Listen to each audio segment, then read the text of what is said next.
Assalamualaikum warahmatullahi wabarakatuh. Om Swastiastu, Namo Buddhaya, Salam, salam sejahtera, salam kebajikan.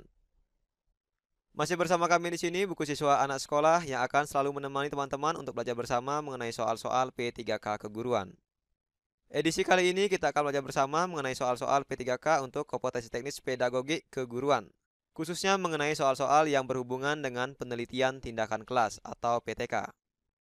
Namun sebelum lanjut, mari kita berdoa sejenak agar apa yang kita bahas pada kesempatan ini memberikan manfaat untuk kita bersama. Soal yang pertama. Pak Irwan akan melakukan penelitian tindakan kelas. Sebelum melakukan penelitian, Pak Irwan mengemukakan latar belakang penelitian, tujuan dan manfaat penelitiannya. Pernyataan yang tepat mengenai kegiatan yang dilakukan oleh Pak Irwan ada pada bagian A. Bab 1, bagian 1, bagian 3, dan bagian 4. B. Bab 2, bagian 1, bagian 2. C. Bab 3, bagian 1, bagian 2, bagian 3, dan bagian 4.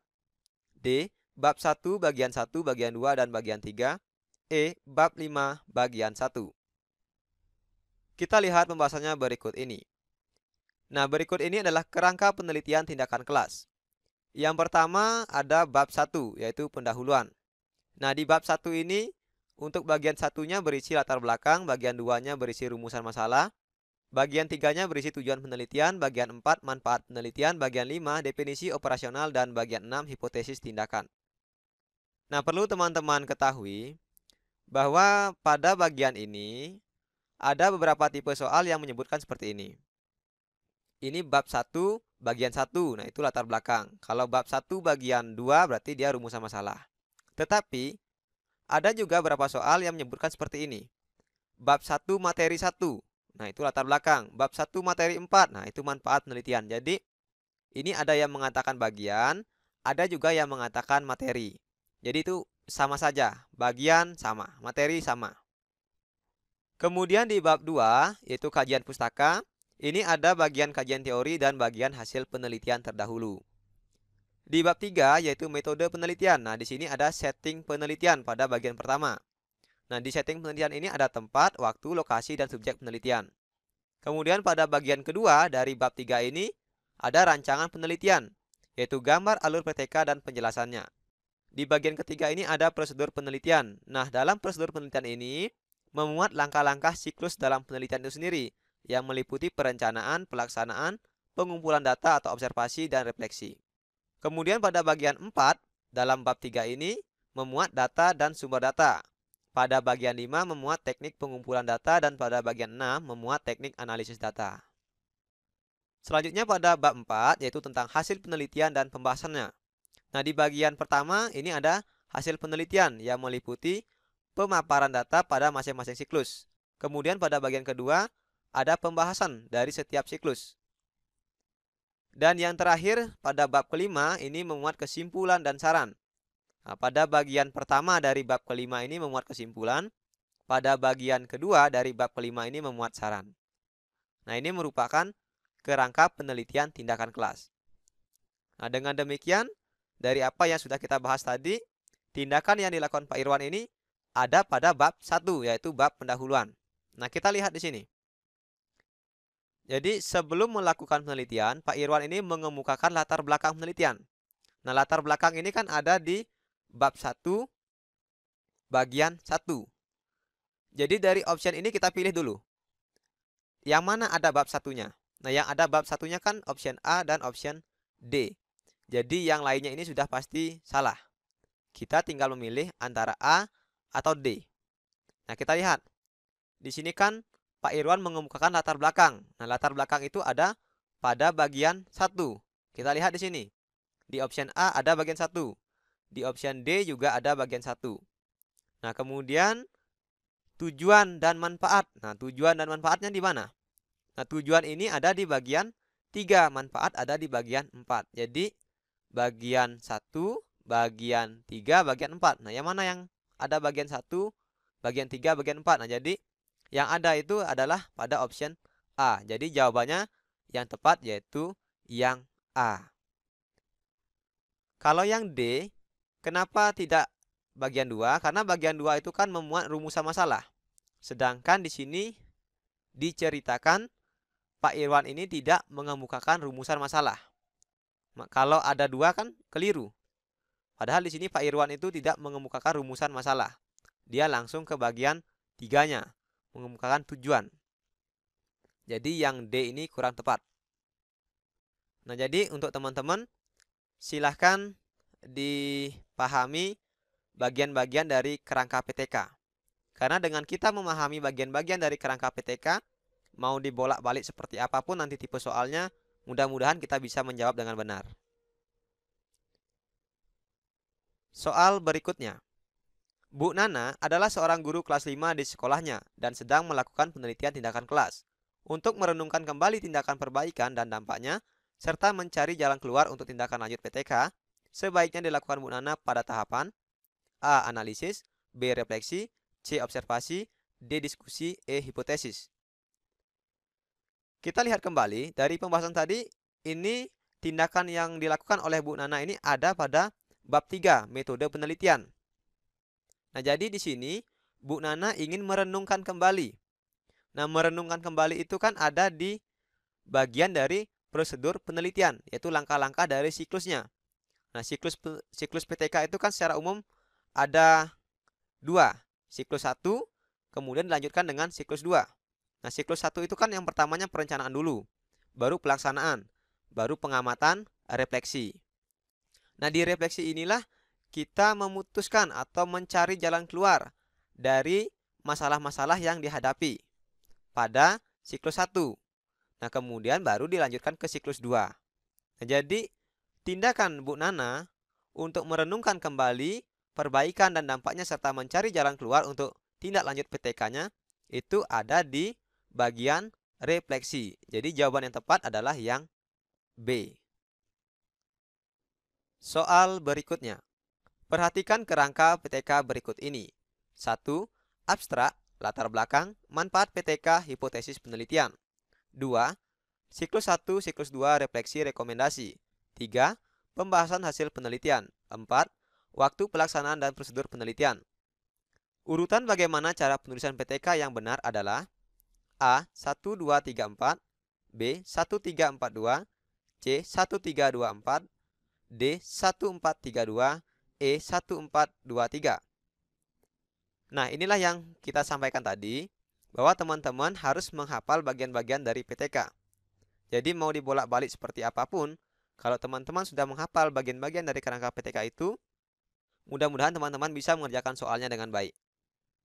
Nah, jadi dari pernyataan-pernyataan ini, kita lihat pada pernyataan pertama, abstrak, latar belakang, manfaat PTK, hipotesis penelitian, ini ada di bab 1, yaitu bab pendahuluan. Kemudian pernyataan yang kedua, yaitu siklus 1, siklus 2, refleksi dan rekomendasi, ini ada di bab 3, yaitu metode penelitian. Selanjutnya pernyataan 3, pembahasan hasil penelitian, ini ada di bab 4. Kemudian di pernyataan keempat, waktu pelaksanaan dan prosedur penelitian, ini ada di bab 3. Nah, jadi dengan melihat pernyataan-pernyataan ini masuk ke bab yang mana, kita bisa melihat opsinya kembali. Dari opsi ini tentu yang pernyataan 1 ini kan masuk di bab 1, berarti dia harus ada di awal. Nah, kita lihat. Nah, kebetulan di sini semua opsinya ada di awal. Nah, sekarang tinggal kita melihat bagian terakhirnya. Ada 4, 2, 4, 2, 3. Nah, dari masing-masing ini, mana yang cocok ada di paling belakang? Kita lihat. Ini kan pernyataannya nih. Yang bab terakhir itu kan yang bab 4. Hasil penelitian, yaitu pernyataan 3. Jadi yang harus di belakang itu adalah pernyataan 3. Nah, dari option ini, yang pernyataan di belakangnya adalah pernyataan 3, yaitu yang E. Berarti jawabannya yang tepat untuk pertanyaan ini adalah yang E. 1, 4, 2, 3. Nah, khusus untuk soal dengan tipe mengurutkan seperti ini, bagaimana triknya sudah kita bahas dalam soal kompetensi teknis bahasa Indonesia. Nanti silakan teman-teman cari video di playlist kami mengenai soal kompetensi teknis bahasa Indonesia, bagaimana trik untuk mengerjakan soal dengan tipe mengurutkan. Soal berikutnya. Dalam rancangan penelitian tindakan kelas, untuk bisa menjawab terkait siapa, di mana, kapan, dan bagaimana suatu penelitian dilakukan, hal ini terdapat pada bagian A. Bab 1 bagian 1, B. Bab 3 bagian 1, C. Bab 3 bagian 2, D. Bab 4 bagian 1, dan E. Bab 4 bagian 2. Kita lihat pembahasannya berikut ini. Nah, jadi untuk bisa menjawab siapa, di mana, kapan, dan bagaimana suatu penelitian itu dilakukan, ini ada pada bab 3, yaitu di metode penelitian bagian 1. Nah, bagian 1 itu di sini, di subjek penelitian atau setting penelitian. Nah, di sini akan diulas mengenai tempat, waktu, lokasi, dan subjek penelitian. Jadi, jawaban yang tepat untuk pertanyaan ini yaitu yang B, bab 3, bagian 1. Soal berikutnya. Perhatikan pernyataan mengenai tujuan observasi PTK berikut. 1. Perilaku mengajar guru dalam melaksanakan tindakan perbaikan. 2.